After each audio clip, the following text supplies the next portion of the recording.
আজি বৰ্তমান মা ঘৰত আছোঁ, সেয়েহে ভাবিলোঁ কচু থুৰি খাওঁ বুলি। মই ঘৰৰ পৰা লৈ আহিছিলোঁ শুকান মাছ নহয় মানে শুকতি গুড়ি। তো আজি ভাবিলোঁ এনেকৈ কচু থুৰি বুটলি কচু শাকৰ লগত খাম বুলি কণ বিলাহী দি।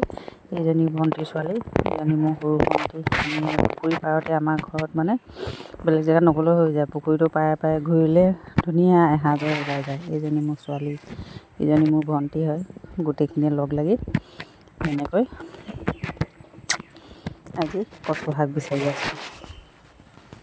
বাকী পুখুৰীটো দেখিছেনে, আমাৰ এইটো পানী ইমানখিনি থাকেগৈ আৰু একেবাৰে শুকাই নাযায়। পুখুৰীত বৰ্তমান মাছ আছে বাৰু অলপ চলপ। এইজনী আমাৰ টেপেনী বাইদেউ, এইগৰাকী তেওঁ নামিছে তলত, তেওঁ বোলে বিচাৰে যে কচু থুৰি কাটি আছে, ধুনীয়াকৈ আজি বনাই খাম বুলি ভাবিছোঁ।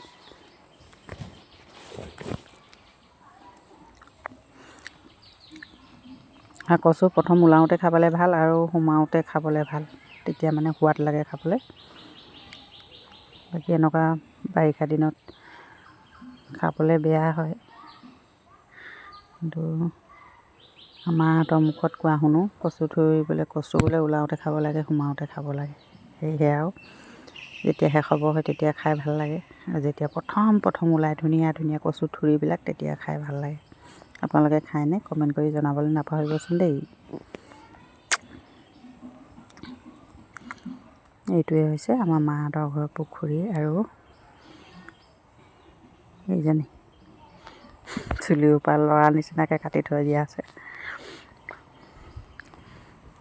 এজনী ডাঙৰ ভণ্টি, মোৰ পাছৰ ভণ্টি। আমাৰ চব একেবাৰে খাতে পিতে খানদানকৈহে, একেবাৰে চব শকত।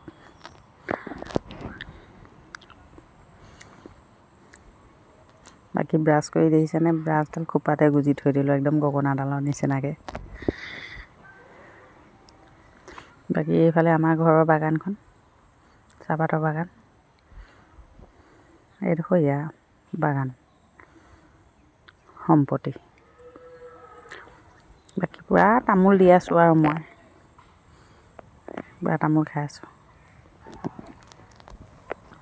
কেতিয়াবা পুখুৰীত মাছ ধৰা দেখাম বাৰু। কচুখিনি দেখিছে ডাঙৰ ডাঙৰ, কিন্তু বৰ কোমলীয়া, ইমান ধুনীয়া কোমলীয়াকৈ ওলাই আছে নহয়। পাছত এইগৰাকীও নামি গৈছে কচু থুৰি বুটলিবলৈ, ৰখি থাকিব নোৱাৰিলে আৰু। মই কিন্তু নামা নাই, মই ওপৰতে ৰখি আছোঁ।